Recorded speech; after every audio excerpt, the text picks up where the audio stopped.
What's up, everybody, and thank you for listening to Mastering the Mindset.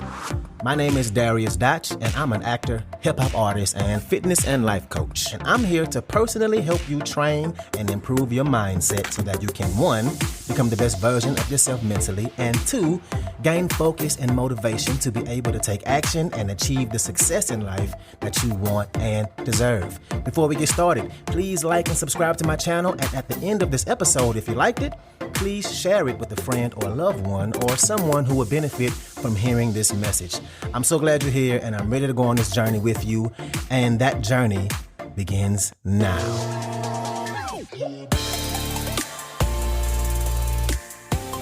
All right, and welcome back to another episode.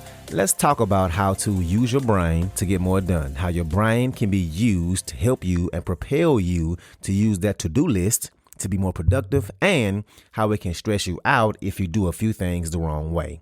And I'll give you a quick example. So have you ever been working on things all day? You've been busy with your to-do list, or you've been working on something, maybe more than one thing in that specific day. And then you finally call it a day and you're tired, maybe mentally and physically tired. And you think back and you look back and you feel like you didn't really get much done, like you didn't really do much, right? Ever happen to you? Like you didn't get a sense of accomplishment from your list of things to do? Well, I'm going to tell you something that was actually found in the 1920s, and this is going to shine a little light on that. And I'm probably butchering its name, but it's something that's called the Zeigarnik effect. It was something that was discovered in the 1920s by a Soviet psychologist named Dr. Zeigarnik. And what she found was that people tend to remember interrupted or unfinished tasks better than the ones they completed. And that we tend to focus on those things that didn't get done opposed to the things that we did get done. And those things that aren't done can take up mental energy until we actually complete them. It's how our brains are wired. When there's an open loop, something that's unfinished, we're going to have a sense of mental discomfort. And it's this discomfort that's the thing that actually drives us to complete a task. And when it's finally completed, then that discomfort goes away and the task is forgotten. And what happens is you have those long days, those days that you put in a lot of work, and you get to the end of the day and say, I still got so much more to do, even though you really already did a hell of a lot. You did way more than you did the day before. And now you're only focusing on those things that you didn't do. And you feel like the day was either wasted or a failure.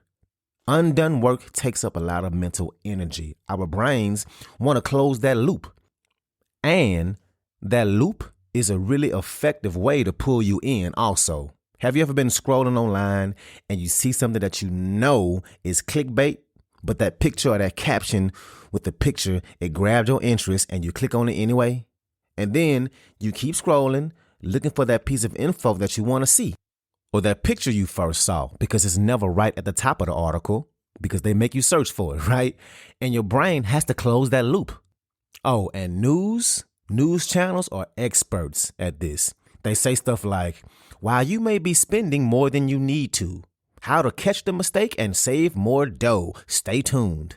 Or stuff like, killer on the loose, what you should know and what to be on the lookout for tonight at 9. And you're like, well, damn, I got to wait till 9 o'clock to hear about this killer, right? That open loop that your brain wants to close, to finish. That's why cliffhangers work so good. When the episode ends with something dramatic that happens and you say, ain't no way I'm not watching another one. I got to watch one more, right? I know that happens to you. For me, I can't wait for a new season of Ozark. I love that show. And at the end of a lot of its episodes, they leave you with the cliffhanger. And what ends up happening, 4 hours later, you still watching. They got you right where they want you to. And that little notification pop up like, are you still watching?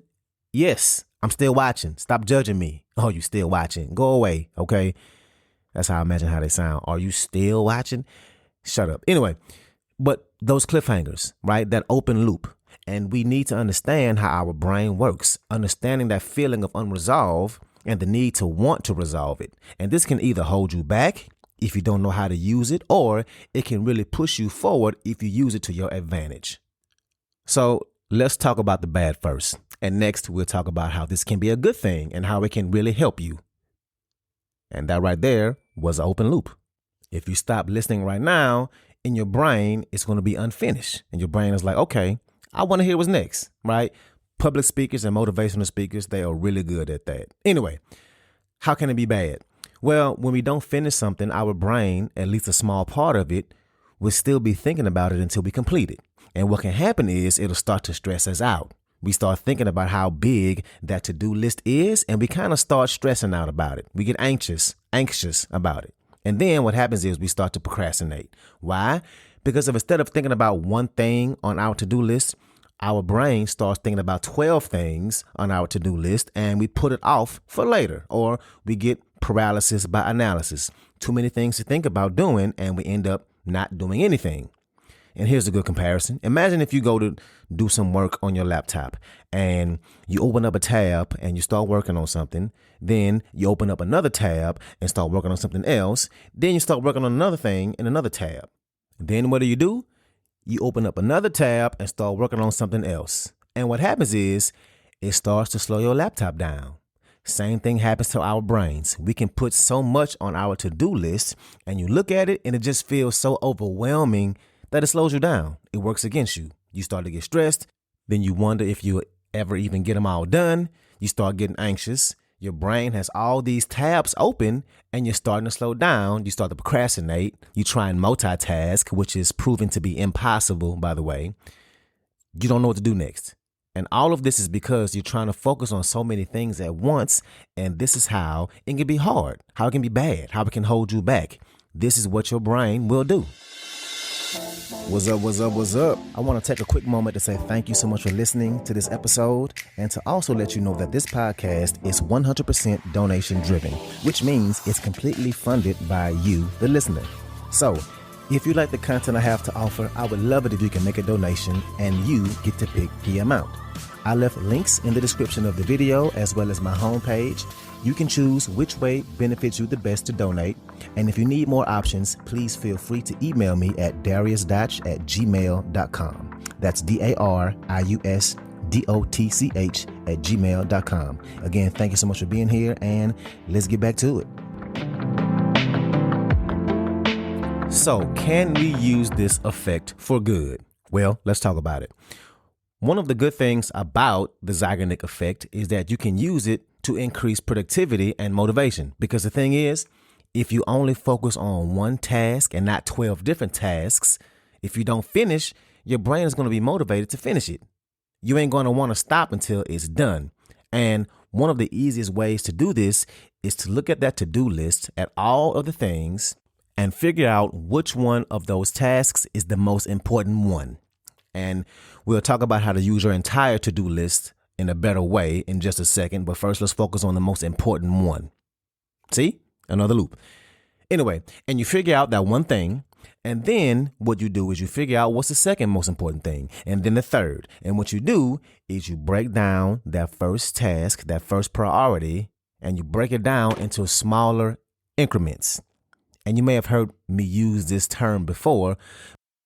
And it's called the Pomodoro technique. And basically, this technique requires only 30 minutes at a time. So let's say you have to write a research paper, a 10-page research paper, and you already did the research. Now it's time to write the paper. And if you ever wrote a research paper, then you know it takes hours. So instead of trying to sit and write this paper for hours and hours and hours at a time, the Pomodoro technique, what it does is it breaks it down. And what you do is you work for 25 minutes straight, then take a 5-minute rest.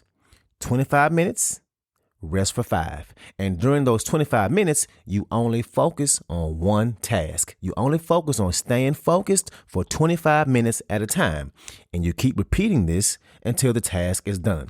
And by breaking this big task down into something smaller, it's going to make your brain want to get it done. Because if you're working and say, okay, I've been working for 15 minutes. I only got 10 more minutes left. Then I get a break. 10 minutes ain't nothing. Use that open loop, which one sounds easier, right? Trying to write a 10-page research paper in 5 hours straight or writing that paper 25 minutes at a time. You can focus for 25 minutes. That's way easier. And believe it or not, research actually shows that after 20 minutes of focus, you're past your peak when it comes to focus and productivity. So anything after that isn't your best and you're not being as efficient. So even though you're taking breaks, right, you're still getting more done because you're being more efficient with your time. So you do this technique or whatever technique you use. And I've used this technique before and it works. And what I've been doing lately, and it's been working for me, is I break my time up in segments. For example, let's say I have to write and record a podcast episode. I have to edit a video, and I also have to create some content and study my script. So I break it down by time of day and I work on it. So let's say from 8:30 to 9:30, I work on my podcast. From 9:45 to 10:45, I edit that video. From 11 to 12:30, I create content. And from 12:40 to 1:40, I study my script. Now with this, most of these tasks won't get done in this particular day, but I come back to it for multiple days in a row until it's finished or until I start editing another video or creating another piece of content. But during that time frame, that's all I focus on. Anyway, back to the Pomodoro technique, which uses this loop in your brain that wants to close it.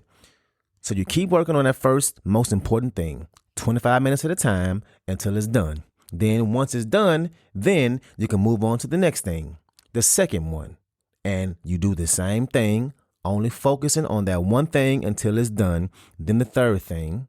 And you break those tasks down, however it is to break those tasks down into smaller increments. And then by the end of the day, what you do is you take that to-do list. And let's be honest, that to-do list is hardly ever completed or finished at the end of the day. And when it's not, it can be easy for your brain to only focus on what you didn't do. And that's going to leave you feeling unsatisfied. So what you do is you look at that list and you look at the things you finished and you celebrate it in some small way or another. You pat yourself on the back. You tell yourself, hell yeah, you got all that done today. You say, I'm so proud of myself for putting in all that work I did. Let's go. You focus on all the things you did. Give yourself that sense of feeling of accomplishment, right? Then what you do, you take the rest of that list that you didn't finish and you take those unfinished things because in your head, you won't feel complete resolve because you didn't finish. So you take those things and you put them on the list for the next day. What you do, look at your schedule, not just the to-do list, but the rest of your day. And you figure out how you can squeeze some of these things in. Let's say if you didn't get around to sending or replying to a few emails, well, you can schedule that for your lunch break. Sending a few emails is easy, right? Or let's say you didn't finish proofreading a paper, right? Set some time aside, 5 minutes here, 10 minutes there, so you can steal away some time, which is not during your to-do list time, that you can work on it. Give your brain these small projects. And of course, these shouldn't be the big things, right? Like don't try and write this whole research paper at once at your niece's birthday party, right? Don't try and write up a business proposal at dinner with your kids, right? The small things, the little things that's going to give your brain that resolve it needs. And look, if you didn't get some of those big things done, then put them right back on your to-do list for tomorrow. That's okay. Sometimes those big things just don't get done, but you have that understanding that in your head that one, you did get those things done today, the things you did complete, and two, your brain is going to want to make you feel like you didn't do enough. Don't let it win. You pat yourself on your back, you be proud of the work you did put in and save that mental energy. So use your brain to get these things done. You break it down into smaller increments, whether it's the Pomodoro technique, right? And you work 25 minutes at a time, or whether you schedule your time by the time of day. Either way, you get those prioritized things done. And then at the end of the day, you close out your to-do list by scheduling the next day. Give your brain that closure, because if not, then there's a good chance you're going to get to the end of the day feeling like you didn't do enough. And that's discouraging. Then you get stressed, you get anxious, and you don't get as much done next time. So break it down into bite-sized tasks and bite away. And let's get it. So that's what I got for you today. If you like this episode, please share it with somebody that can benefit from this, somebody who is a friend or a family member, somebody who has goals and is trying to improve their lives. So thank you again, and let's get it in.